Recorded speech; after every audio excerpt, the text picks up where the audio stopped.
बहराइच में फिर लौटा लंगड़े भेड़िए का आतंक।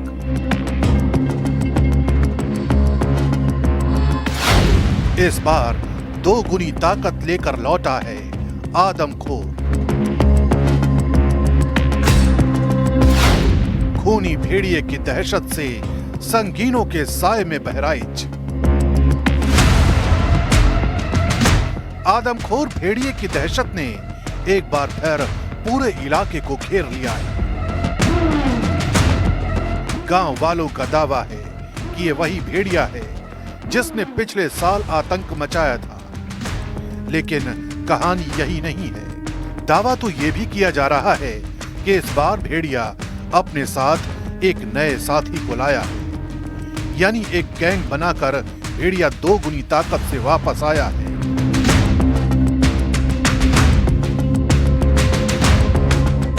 और यही वजह है कि दिन हो या रात महसी तहसील के लोग बेचैन हैं, क्योंकि उनकी रातों की नींद को भेड़िए की दहशत ने हवा कर दिया है। एक उस आदमखोर भेड़िए को या तेंदुए को जो लगातार इस इलाके में दहशत बना हुआ है और लोगों पर हमले कर रहा है, 2 मासूम बच्चों को अब तक निवाला बना चुका है, उसको तलाश करने के लिए पूरे इस इलाके से दहशत बना हुआ जो आदमखोर है वो इन्हीं गन्ने के खेतों से निकलता है। उसको पकड़ने के लिए पूरी तरीके से प्रशासनिक अमले ने तैयारी कर ली है। इस बार 9 सितंबर को पहली वारदात हुई, 12 सितंबर को दूसरी, और अब तक 4 मासूमों की जान जा चुकी है। कई लोग घायल हो चुके हैं, जिनमें बुजुर्ग महिलाएं और छोटे बच्चे शामिल हैं। देखिए, ड्रोन कैमरे लगाए गए हैं, उसकी तलाश की जा रही है और लगातार उसको पकड़ने का प्रयास किया जा रहा है। इसी वजह से पूरा प्रशासनिक अमला लगा हुआ है, फॉरेस्ट विभाग की टीमें लगी हुई हैं, लेकिन वो चालाकी से चकमा देकर भागने में अभी कामयाब है और लगातार हमले कर रहा है। हर घटना दिन दहाड़े, हर हमला घर के पास से, जैसे कोई छाया हर वक्त पीछे लगी। लगातार स्पेशल टीमें बुलाई गई हैं दूसरे अन्य प्रदेशों से जो थर्मल ड्रोन लेकर आए हैं और तमाम सीसीटीवी कैमरे लगाए गए हैं और तमाम तरह के हर संभव प्रयास किए जा रहे हैं कि उस आदमखोर को पकड़ा जाए। फॉरेस्ट विभाग की टीम लगी हुई है। आप यहाँ पर कब से ड्यूटी करते हैं? सर सुबह से ड्यूटी कर रहे हैं और ये गांव में जागरूक भी कर रहे हैं कि थोड़ा बच्चों पे और बुजुर्गों पे थोड़ा ध्यान दीजिए, अपने बच्चों को अंदर रखिए, और जो है यहाँ पिंजरा उंजरा भी लगाया गया है, जाल वाल भी लगाया गया है। गांवों में नींद गायब है।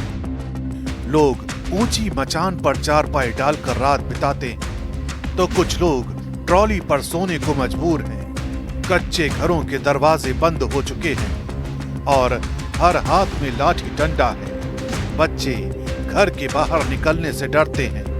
दहशत इतनी गहरी कि सुबह का सूरज भी भरोसा नहीं देता। ये शंका कर भवा खेत में है, हाँ। तो दरे दरे जाल लगावागा, उसके बाद पीछे से हकवा हाकागा, हाँ। अगर है तो निकला, नहीं है तो नहीं निकला, फिर उखाड़ के चल दियागा। भेड़िए को पकड़ने के लिए वन विभाग ने पिंजरे लगाए हैं, बकरियां बांधी हैं, ड्रोन और सीसीटीवी तैनात किए गए हैं। 2 दर्जन टीमें खोज में लगी हैं। हर गांव में मोबाइल अलर्ट ग्रुप बने हैं। पर सवाल यही है, क्या शिकारी इंसानी चालाकी से मात खाएगा या और शिकार गिरा देगा? वो इन्हीं गन्ने के खेतों से निकलता है। इसके बगल में घाघरा नदी की कछार है और उसी इलाके से ये गांव में दस्तक देता है और लगातार जो है इंसानों पर हमले कर रहा है।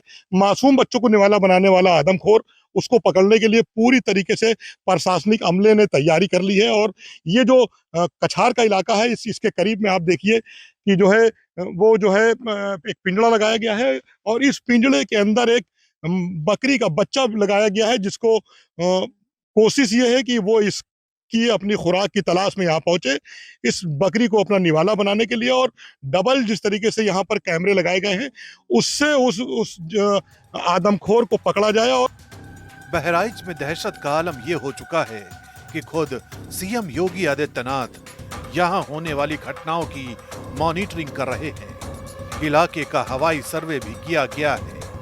इस दौरान 2 जानवरों को देखे जाने का दावा भी किया गया है।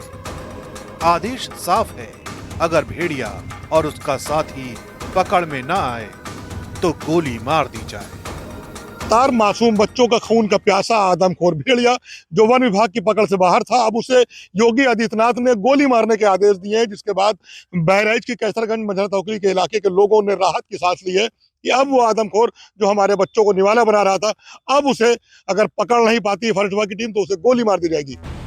जिलाधिकारी अक्षय त्रिपाठी ने 4 दर्जन के करीब सीसीटीवी कैमरे लगवाए हैं। साथ ही अब उन घरों में दरवाजे लगवाने की तैयारी शुरू हो गई है जिन घरों में दरवाजे नहीं हैं। वन विभाग की 2 दर्जन टीमें लगी हैं। कई थर्मल ड्रोन और उसे चलाने वाले एक्सपर्ट दूसरे राज्यों से बुलाए गए हैं। इतना ही नहीं, कुछ ऐसे लोगों को भी बुलाया गया है जो जंगली जानवरों को पकड़ने में माहिर हैं। रात को जिला प्रशासन की कई गाड़ियां गश्त पर रहती हैं। कैसरगंज इलाके के कई गांव में ऐसे मोबाइल ग्रुप बनाए गए हैं जिससे दिन रात हर जगह की जानकारी एक दूसरे को मिलती रहती है और लोग एक दूसरे को हर तरह से जागरूक करते रहते हैं, क्योंकि लोगों को लगातार यही डर सता रहा है कि अगर जल्द से जल्द इस आदमखोर का अंत नहीं हुआ तो उसकी दहशत की नई कहानियां सुनने को मिलती रहेंगी।